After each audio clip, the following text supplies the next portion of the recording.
Yo les bros, bienvenue sur Spatule Bro, je suis le chef et on se retrouve aujourd'hui pour la petite review hebdomadaire de Vinland Saga saison 2 épisode 19, si je dis pas de bêtises. Et encore une fois un très bon épisode. Bon, tu voulais de la bataille de vikings? Bon bah t'en as de la bataille de vikings, maintenant t'es content? T'es content ou t'es pas content? Là, ça découpe des bras, ça découpe des têtes, y a du sang partout. Voilà, tu veux de la violence? T'as eu de la violence en fait. Voilà, donc la bataille du domaine de Kétil a enfin commencé. Voilà, donc on retourne un peu dans l'ambiance de Vinland Saga à l'ancienne, même si, bon, il y a quand même une surcouche d'émotions qu'il n'y avait pas forcément avant, en tout cas pas à ce point-là. À la première saison, avec Cascade, on était plus dans les stratagèmes, dans les entourloupes, dans les calculs politiques. Là, on voit une bataille et on nous dit, non, c'est pas bien en fait. C'est pas bien, là ce qui se passe c'est absurde, ce qui se passe c'est de la merde, il y a des gens qui vont mourir pour des broutilles, c'est n'importe quoi en fait, c'est ça qu'on nous dit. Oui. Bon, sinon l'épisode répare un peu l'affront qui a été fait la semaine dernière, hein, qui était présent dans le manga aussi d'ailleurs, c'est qu'on n'a pas vu le moment des retrouvailles entre Leif Eriksen et Thorfinn, alors que le gars ça fait 15 piges en gros, hein, grosso merdo, qu'il le cherche partout et tout, il le retrouve et c'est fait hors champ.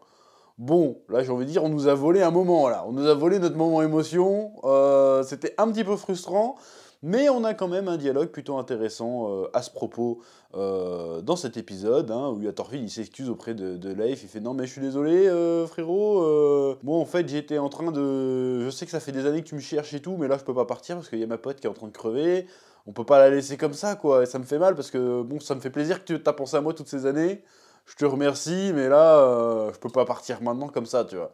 Et là, tu fais, non, mais t'inquiète, d'ailleurs, quand je t'ai vu, j'ai cru que c'était pas toi, mais qu'est-ce que t'as grandi, t'as changé et tout. T'inquiète, j'ai passé toutes ces années à te chercher, je peux attendre encore un petit peu. Bon, c'était quand même un peu émouvant, mais on aurait quand même voulu, malgré tout, voir le moment où ils se croisent pour de vrai, tu vois. L'instant T où ils se regardent, il fait, attends, Thorfinn, elle fait, que... Là, j'espère que c'est F et que je me trompe pas de conneries.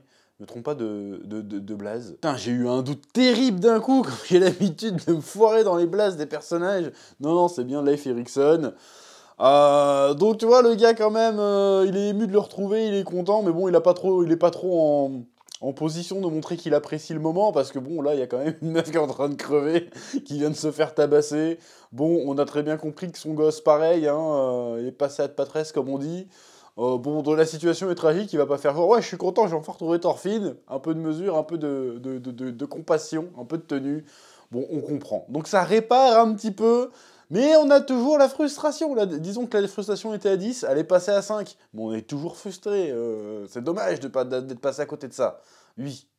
Mais c'est un reproche que je fais au manga aussi, hein. Bon, ensuite, nous avons le serpent qui est en train de... Bah, il assume son rôle, hein, c'est-à-dire que le gars, bon, il sait très bien, il révèle un peu le Potoro, ce qu'on savait déjà, hein, que le Kétil, au point d'argent, au point de fer, en fait, c'était... Bon, il a comment dire, usurpé la réputation d'un autre gars.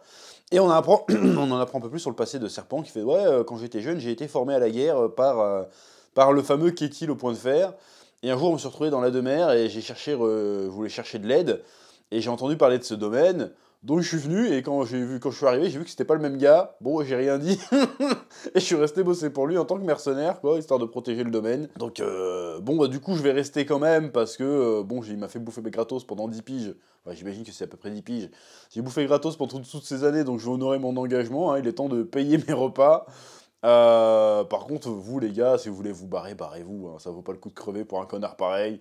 De toute façon, on n'a aucune chance. Je veux dire, en face, il fait bon, il y a la garde royale et les Jeux Vikings. On est baisé. Mais je vais y aller quand même, parce que voilà, je paye ma dette. Vous faites ce que vous voulez. Et là, t'as le moment un peu badass, un peu plein de testo, tu vois. C'est les mecs qui disent, bah non, on veut pas laisser le copain y aller tout seul. Vas-y, nous aussi, on va payer nos repas.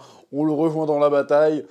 C'est un peu stylé. Ah, j'ai eu des petits frissons depuis que je fais oh, c'est un petit peu stylé là. Surtout que je sais même pas lesquels vont s'en sortir ou pas, je me souviens plus. En tout cas, le personnage de Serpent, j'espère qu'on le. Je sais plus si on le revoit plus tard. Mais en tout cas, c'est un très bon personnage et j'espère qu'on le reverra.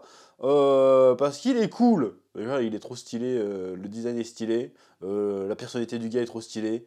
J'adore ce personnage. Faites-moi un spin-off, Vinland Saga, Chronique du Serpent, j'en sais rien, mais je kiffe ce perso. Voilà, j'espère qu'il va faire des folies pendant la bataille. Ça risque d'être incroyable. Oui. Bon, ensuite, nous avons la fameuse bataille qui commence. Évidemment, le Kétil, bon, il fait genre il est vénère et tout, mais tu vois que c'est ces gens-là qu'il a engagés pour la bataille, ils disent ouais, vous aurez plus de dettes et tout, il les a eu par le pognon. Tu sens qu'ils vont se faire, ils vont aller à la charcute pour rien, tu vois. Parce que là, dans la bataille, ils nous disent ouais, on a envoyé qu'une unité de 70 hommes, et ils les défoncent, alors qu'en face, ils sont 300, ils sont là, ouais, vas-y, allez. Les pauvres gars qui vont se faire charcuter pour rien. Toi, le Ketty, il est complètement dépassé.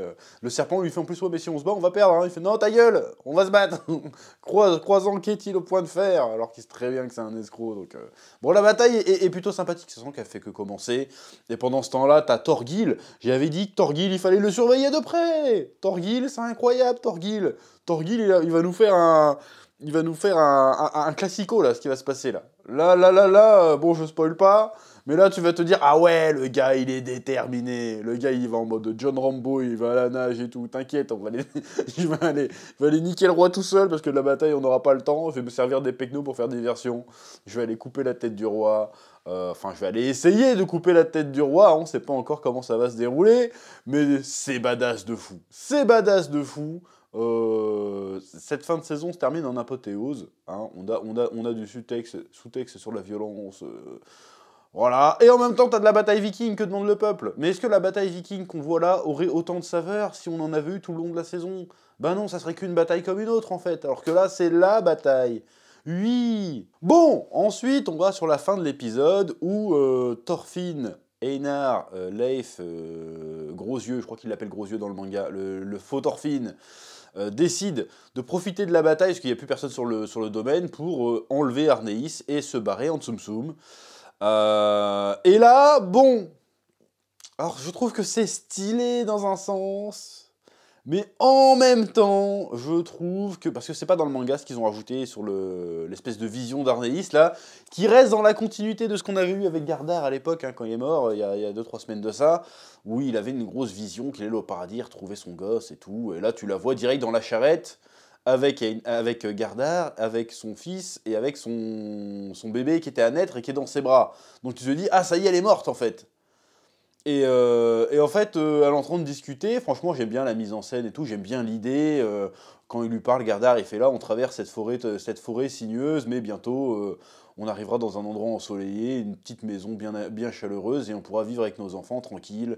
De toute façon, il n'y a plus de vie qui peut prospérer ici, voilà. Et tu vois Arnéis qui regarde et qui voit un loup et un cerf se balader dans la forêt. Alors j'imagine que le loup et le cerf, c'est une allégorie, hein, ça représenterait certainement Thorfinn et Einar. Alors, qui est le cerf? Qui est le loup? Bon, j'aurais tendance à dire que Thorfinn c'est le loup, mais en même temps, quand tu vois la suite du manga, tu te dis, ouais, peut-être que Thorfinn c'est le cerf, tu vois, donc on verra. Donc tu comprends la symbolique, la poésie derrière, tu la comprends. J'ai envie de dire que ça marche, mais en même temps, à partir du moment où où elle dit, non, attends, il faut que j'aille revoir mes collègues pour leur dire adieu. Bon, bah là, c'est baisé en fait. Là, vous avez baisé l'effet, parce qu'il me semble que dans le manga, je ne l'ai pas relu aujourd'hui, mais je l'avais relu la semaine dernière ou la semaine d'avant pour vérifier un truc. Dans le manga, Arnéis, il n'y a pas la vision. Elle se réveille, elle leur fait les adieux, parce que tu crois, en fait, c'est pour ça que la scène dans le manga, elle marche bien, c'est qu'elle se réveille, donc tu te dis, ah, elle se réveille, peut-être qu'elle va survivre, et en fait, elle se réveille juste pour leur dire adieu. J'espère que je dis pas de bêtises, parce qu'il me semble que c'est pas dans le manga. Elle se réveille juste pour leur dire adieu, et en fait, elle clame. Et après c'est tout, quoi. Alors que là, ils nous vont dire, non, mais elle va crever, en fait. Ils nous laissent pas le... Ils font limite l'inverse, ils nous font genre, oh, tu crois qu'elle est morte? En fait, non, elle est pas encore morte. Elle va aller leur dire adieu, donc elle va crever, en fait. Donc pourquoi tu remues le couteau comme ça? Pourquoi tu fais ça? Tu vois ce que je veux dire? Alors que tu la faisais juste se réveiller. Hop, je suis réveillé. Oh, super, elle va mieux. Tu vois qu'elle sourit et tout, elle fait ses adieux, et puis en fait, hop, et là, elle meurt. Et là, à ce moment-là, elle se réveille dans la charrette. Voilà. Là, on dit, ah, là, c'est bien. Tu vois ce que je veux dire? Parce que là, c'est vraiment genre, on tire sur la corde encore, quoi. Or que c'était écrit à 3 km qu'elle allait crever. Pourquoi tu me fais dire, attends, elle va crever en fait, mais elle va quand même faire ses adieux.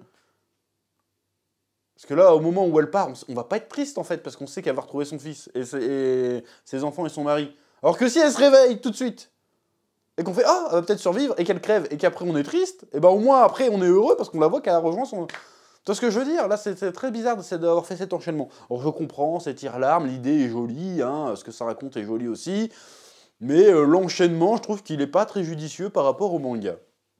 Mais bon, c'est juste mon avis. Après, tu me diras ce que t'en penses dans les commentaires, bien sûr.